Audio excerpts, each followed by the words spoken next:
નમસ્કાર. આજે આપણે સ્વાધ્યાયનો પહેલા જોશું 2.8 દાખલો.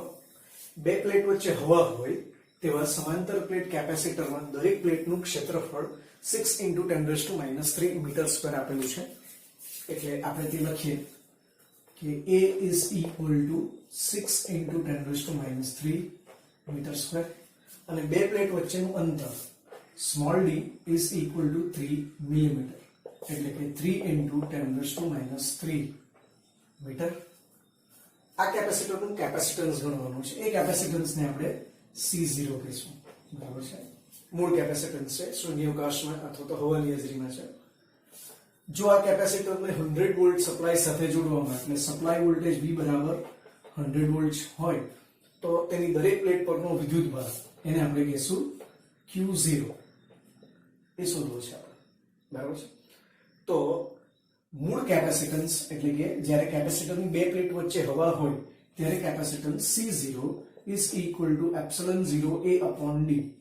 માં કિંમત મૂકીએ 8.85 × 10⁻12 ઇન્ટુ ક્ષેત્રફળ છે 6 × 10⁻³ ના છેદમાં d is 3 × 10⁻³ 10⁻³ જતું રહેશે 3 દુ 6 અને હવે આની સાથે ગુણાકાર કરીએ એટલે C0 બરાબર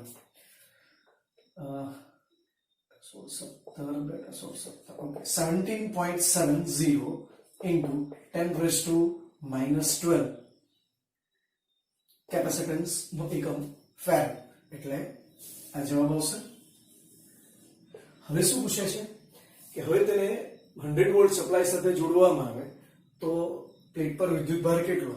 તો પ્લેટ પરના વિદ્યુતભારને આપણે Q0 કીધું છે. Q0 is equal to C0 × V એટલે કે C0 is 17.7 × 10⁻12 into voltage is 100 volt એટલે કે 17.7 × 10⁻10 કુલમ. આ તમારો વિદ્યુતભાર થઈ ગયો. બરાબર છે. તો આ તમારા બે જવાબ થયા. હવે આના પર બેઝડ એક બીજો દાખલો મૂક્યો છે, એ પણ જોઈએ. 2.9 સ્વાધ્યાયના 2.8 માં 3 મિલીમીટર જાડાઈની માઇકાની પ્લેટ જેનો ડાઇલેક્ટ્રિક અચળાંક છે K = 6 કેપેસિટરની બે પ્લેટ વચ્ચે વોલ્ટેજ સપ્લાય જોડેલો રહે ત્યારે અને વોલ્ટેજ સપ્લાયનું જોડાણ દૂર કર્યા બાદ દાખલ કરવામાં આવે. કોને? તો માઇકાની પ્લેટને, ડાઇલેક્ટ્રિક માધ્યમને દાખલ કરવામાં આવે તો શું થાય તે સમજાવવાનું છે. તો શું થાય એટલે શું સમજાવવાનું? તો નવું કેપેસિટન્સ જેને આપણે C કહીશું, નવો વોલ્ટેજ જેને V કહીશું અને નવો વિદ્યુતભાર જેને આપણે Q કહીશું. બરાબર છે. ફાઇન. તો બંને કિસ્સામાં લેવાનું છે. તો પહેલો કિસ્સો જોઈએ. વોલ્ટેજ સપ્લાય જોડાયેલ રહેલ ત્યારે વોલ્ટેજ સપ્લાય જોડાયેલો રહે ત્યારે તો આપણને ખબર છે કે કેપેસિટરની બે પ્લેટ વચ્ચે શૂન્યાવકાશની સામે અથવા તો હવાની સામે આપણે કોઈ ડાઇલેક્ટ્રિક માધ્યમ કીધું તેનું કેપેસિટન્સ K ઘણું થઈ જાય છે મૂળ કેપેસિટન્સ. એટલે નવું capacitance C is equal to KC0. K એટલે 6 મૂળ કેપેસિટન્સ છે 17.7 × 10⁻12. બરાબર છે. ગુણાકાર તમે કરી શકો.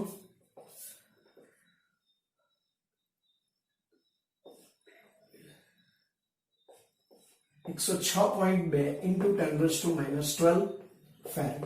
આ તમારું નવું કેપેસિટન્સ થયું. કયા કિસ્સામાં? જ્યારે વોલ્ટેજ સપ્લાય જોડેલો હોય ત્યારે. બરાબર છે. હવે નવો વોલ્ટેજ શું થાય? તો નવો voltage V is equal to 100 volt જ રહેશે. એ તો બદલાય નહીં. બરાબર છે.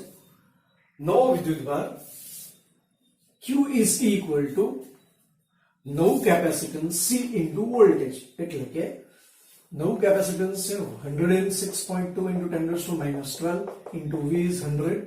તો નવો વિદ્યુતભાર Q બરાબર શું આવશે?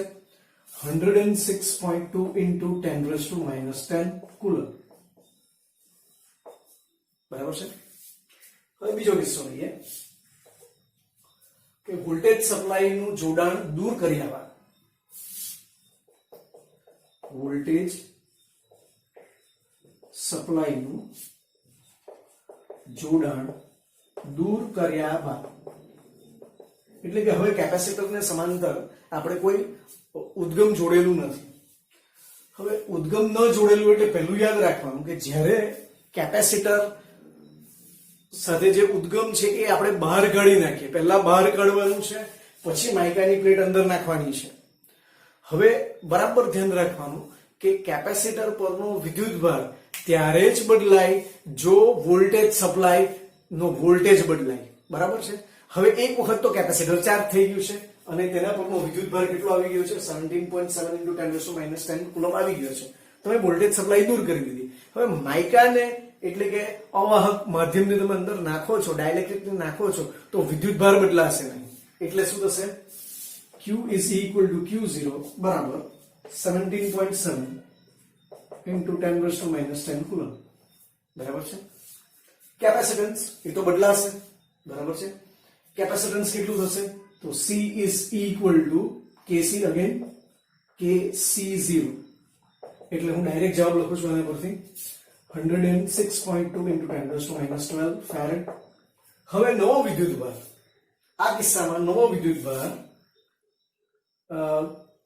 નવો વિદ્યુતભાર નહીં, આપણે શોધવું છે હવે નવો વોલ્ટેજ.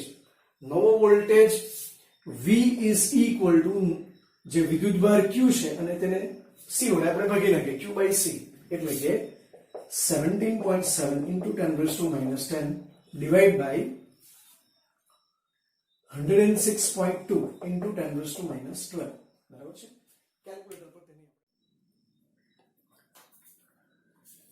કેલ્ક્યુલેટર પર આ જો કેલ્ક્યુલેશન જોઈએ, રાઈટ, તેનો જવાબ છે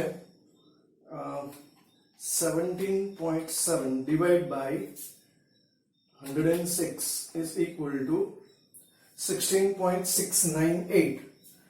0.16698 into 10 - 2 એટલે કે વોલ્ટેજ થશે 16.7 વોલ્ટ. આનો નવો વોલ્ટેજ થઈ જશે. બરાબર છે.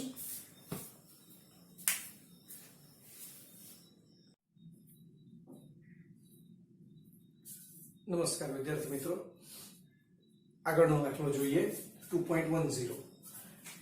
12 પિકોફેરેડ નું એક કેપેસિટર 50 વોલ્ટની બેટરી સાથે જોડેલું છે. કેપેસિટરમાં કેટલી સ્થિત વિદ્યુત સ્થિતિ ઉર્જા સંગ્રહ પામશે? તો ડેટા લિસ્ટ કરીએ. Capacitance C is equal to 12 picofarad એટલે કે 12 into 10 - 12 farad. Voltage V is equal to 50 volt અને ઉર્જા શોધવી છે. સંગ્રહ પામેલી ઉર્જા U is equal to 1/2 CV² એટલે કે 1/2 C is 12 into 10 - 12 અને V² એટલે 50 નો સ્ક્વેર. બરાબર. અને also 6 into 10 - 12 into 2500. 25 છે 150 150 into 10 - 10 અથવા તો 1.50 into 10 - 8 જૂલ આટલી ઉર્જા થશે.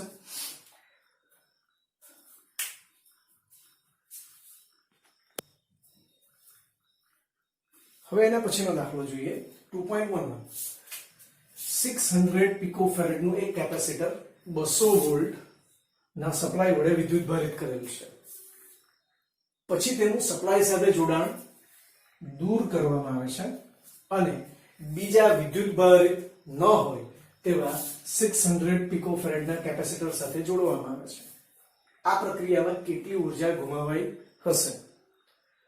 તો શરૂઆતમાં જે સ્થિતિ છે એમાં એક કેપેસિટર છે જેને એક 200 વોલ્ટની બેટરી સાથે જોડેલું છે અને વિદ્યુતભારિત કરવા માટે. એટલે V બરાબર 200 વોલ્ટ અને capacitance C is equal to 600 picofarad આવું આપેલું છે, બરાબર છે. હવે શરૂઆતમાં કેપેસિટર પર જે પણ કંઈ વિદ્યુતભાર હશે એ વિદ્યુતભારને આપણે Q કહીએ, તો Q is equal to C into V. તો C છે 600 into 10 raised to minus 12 into 200. V એટલે 200 છે. તો 6 દુ 12 12 into 10 raised to 1 2 3 4 એટલે -8 કુલમ આ વિદ્યુતભાર થયો. હવે કેપેસિટરમાં સંગ્રહિત ઉર્જા શોધવી છે. તો કેપેસિટરમાં સંગ્રહિત ઉર્જા એને હું અત્યારે આ વિદ્યુતભારને આપણે Q0 કહી દઈએ અને આપણે U0 કહી દઈએ. તો U0 બરાબર Q0 square by twice C આ રીતે લખી શકાય. તો Q0 સ્ક્વેર એમાં Q0 ની વેલ્યુ લખીએ તો 12 into 10 raised to minus 8 whole square by twice C. C is 600 picofarad એટલે into 6 into 10 raised to minus 12. બરાબર છે. એટલે શું થશે U0 બરાબર 12 into 12 into 10 raised to minus 16 ના છેદમાં 12 into 10 raised to minus 12. હવે U0 બરાબર શોધવું હોય તો 12 કેન્સલ થશે અને ફાઇનલી શું રહેશે U0 is equal to 12 into 10 raised to આ પ્લસ થશે એટલે રહેશે શું -4 જૂલ. બરાબર છે. તો આ કેપેસિટરમાં અત્યારે આટલી ઉર્જા સંગ્રહ પામેલી છે. હવે આ કેપેસિટરને ધારો કે કેપેસિટર C લઈએ, એની સાથે બીજું તેટલા જ મૂલ્યનું બીજું કેપેસિટર તેને સાથે આ રીતે સમાંતરમાં જોડી દઈએ. પહેલું જે કેપેસિટર છે એમાં ઉર્જા સંગ્રહિત છે, એમાં જે વિદ્યુતભાર છે એ કેટલો છે Q0 છે ને અહીંયા વિદ્યુતભાર નથી. બરાબર છે. એટલે આ કેપેસિટર ડિસ્ચાર્જ થશે ને આ કેપેસિટર ચાર્જ થશે. બંનેનું વોલ્ટેજ જ્યાં સુધી સમાન ન થાય ત્યાં સુધી ચાર્જિંગ ડિસ્ચાર્જિંગની પ્રક્રિયા ચાલ્યા કરશે. ઓકે. તંત્રનું સમતુલ્ય કેપેસિટન્સ, તંત્રનું સમતુલ્ય કેપેસિટન્સ એને હું C' કહું તો C' બરાબર C plus C is equal to twice C થઈ જશે. તંત્રનો કુલ વિદ્યુતભાર Q' બરાબર Q0 થશે. શા માટે? તો આમાંથી કંઈક ઓછો થશે અને આમાં કંઈ ન હતો એટલે એમાં કંઈક વધશે, પણ સરવાળો તો કેટલો થશે Q0 જેટલો જ થશે. તો હવે તંત્રની ઉર્જા એને આપણે U' કહીએ. U' બરાબર Q' square by twice C'. Q' ની જગ્યાએ Q0 છે એટલે Q0 સ્ક્વેર ના છેદમાં 2 into twice C. પણ આ જે વેલ્યુ છે એ પાછી U0 છે એટલે કે અહીં આવશે U0/2. આ તંત્રની નવી ઉર્જા થઈ. બરાબર છે. શરૂઆતની ઉર્જા U છે, અત્યારે ઉર્જા થઈ ગઈ U0/2. તો તંત્ર દ્વારા ઘુમાવાતી ઉર્જા, તંત્ર દ્વારા ઘુમાવાતી ઉર્જા બરાબર U0 minus U0/2 એટલે કે U0/2. બરાબર છે. એટલે જવાબ શું થશે 6 into 10 raised to minus 4. 6 into 10 raised to minus 4 joule. આ ઉર્જા ચાર્જિંગ ડિસ્ચાર્જિંગની પ્રક્રિયા દરમિયાન વાહકમાંથી વિદ્યુત પ્રવાહ પસાર થાય એટલે જૂલ ઉષ્મા સ્વરૂપે વેગ પામે I²RT પ્રમાણે, અથવા તો પ્રવાહ જે વિદ્યુતભારની ગતિ હોય એ જો પ્રવેગિત હોય તો તે વિદ્યુત ચુંબકીય તરંગોનું પણ ઉત્સર્જન કરે, એ સ્વરૂપે પણ ઉર્જાનો વ્યય થાય છે.